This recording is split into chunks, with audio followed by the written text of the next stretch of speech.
sudah menjadi hal yang biasa bagi masyarakat DKI Jakarta.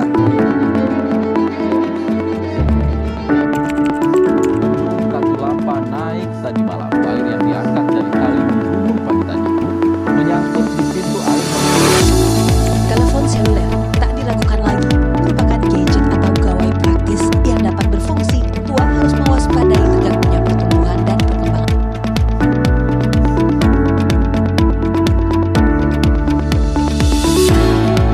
Halo guys, tak kenal maka tak sayang. Jadi kenalin dulu nama kami. Nama aku Reza Zahra, Anissa, Marlina, Isna, Mega, Nura. Jadi kali ini kami akan membahas 3 permasalahan yang ada di lingkungan kami sehari-hari. Menarik nih. Pembahasan yang pertama. Hampir seluruh orang pasti pernah mengalami kemacetan kan? Kemacetan sering banget nih terjadi di kota-kota besar. Kita pasti kesel banget karena terlambat masuk sekolah atau bekerja. Bahkan pulang terlambat sampai di rumah. Banyak kan orang yang melanggar dan tidak mematuhi aturan lalu lintas. Misalnya nih, tidak berhenti saat parkir pada tempatnya, tidak sabar saat lampu merah, dan mau menang sendiri. Nah, dari masalah ini, kira-kira apa sih penyebab dari kemacetan itu? Kemacetan di kota besar itu sebenarnya bukan cuma soal banyaknya kendaraan, tapi lebih ke kebiasaan kita yang terlalu nyaman pakai kendaraan pribadi. Banyak orang malas naik transportasi umum, bukan cuma karena kurang memadai, tapi juga karena dianggap ribet dan gak keren. Ditambah lagi, kebijakan pemerintah seringkali cuma reaktif, alias baru bertindak setelah masalah besar muncul. Belum lagi pembangunan kota yang gak terencana bikin pusat aktivitas terpusat di beberapa tempat. Jadi beban jalan makin berat. Setelah kita tahu penyebab dari kemacetan, kita bakalan ngasih tahu kalian tentang dampak negatif dari kemacetan lalu lintas. Kemacetan itu nggak cuma bikin bete, tapi juga ada efek buruknya yang lebih serius. 1. Produktivitas menurun.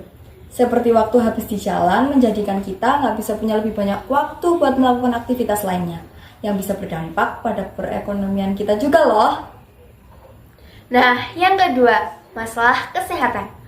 Polusi udara dari kendaraan bikin risiko penyakit pernapasan meningkat.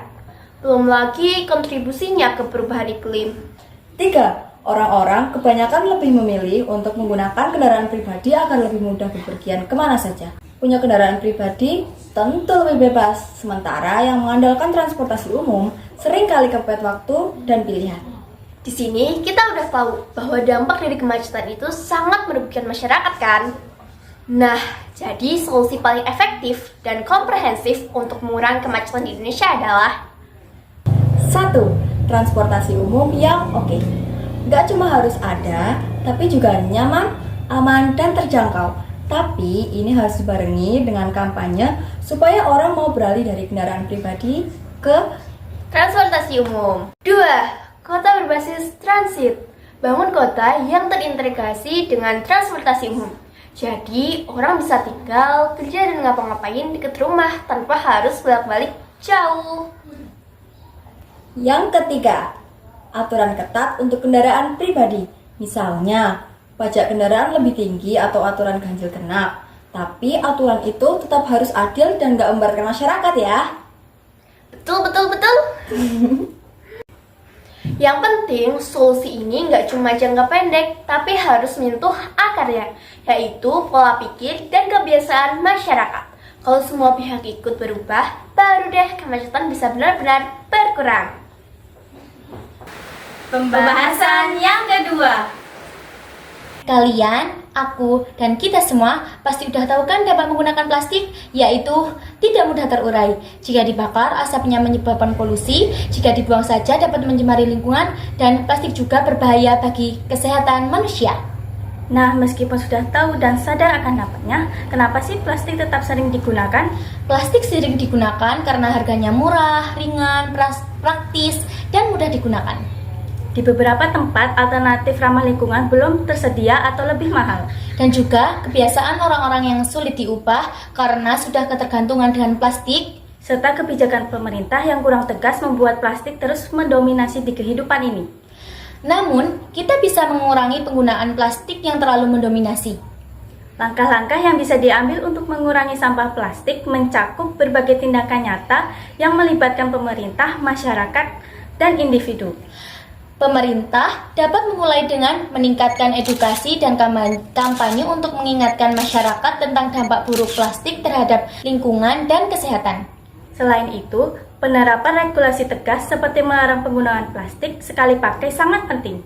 Misalnya, melarang penggunaan sedotan plastik atau penggunaan kantong kresek dan akan memberikan sanksi bagi mereka yang melanggar.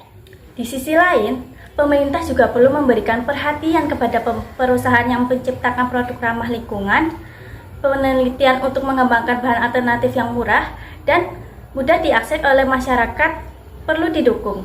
Selain itu, peningkatan fasilitas pengelolaan sampah seperti tempat daur ulang juga harus dilakukan agar masyarakat lebih mudah memproses limbah plastik mereka. Sebagai individu, kita juga punya peran besar dalam mengurangi plastik. Mulailah dengan kebiasaan sederhana seperti membawa tas belanja kain sendiri, menggunakan botol minum yang bisa diisi ulang, dan memilih produk dengan kemasan minimal. Hindari menggunakan plastik sekali pakai seperti sedotan atau piring plastik dan mulailah memilah sampah di rumah untuk mendukung proses daur ulang. Dengan langkah-langkah ini, kita semua dapat berkontribusi dalam mengurangi dampak negatif plastik dan menciptakan lingkungan yang lebih bersih dan sehat. Mulailah dari hal kecil, bersama kita pasti bisa. Pembahasan yang terakhir. Pada era modern seperti sekarang, gadget telah menjadi bagian yang tak terpisahkan dari kehidupan, terutama bagi remaja. Gadget bukan hanya alat untuk berkomunikasi, tetapi juga menjadi sumber hiburan, informasi, dan bahkan pendidikan. Namun, penggunaannya yang berlebihan justru membawa dampak negatif, terutama pada remaja.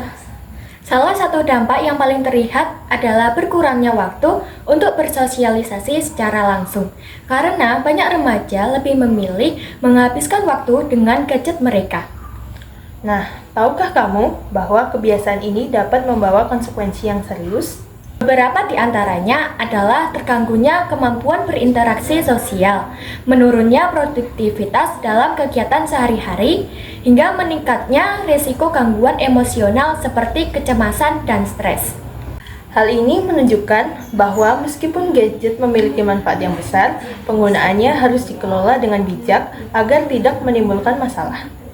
Oleh karena itu, penting bagi kita untuk memulai membatasi waktu penggunaan gadget secara mandiri. Cobalah memanfaatkan gadget untuk hal-hal yang lebih positif, seperti mencari informasi edukatif, belajar hal baru, atau berkomunikasi dengan keluarga dan teman untuk mempererat hubungan. Di samping itu, kita juga perlu tetap terlibat dalam kegiatan sosial seperti olahraga, seni, atau kegiatan komunitas yang dapat memperkuat interaksi antar individu. Lalu, bagaimana dengan penggunaan gadget di lingkungan sekolah? Apakah pembatasan penggunaan gadget adalah solusi yang efektif? Pembatasan penggunaan gadget di sekolah dapat menjadi langkah yang bijak untuk meningkatkan fokus siswa dalam belajar.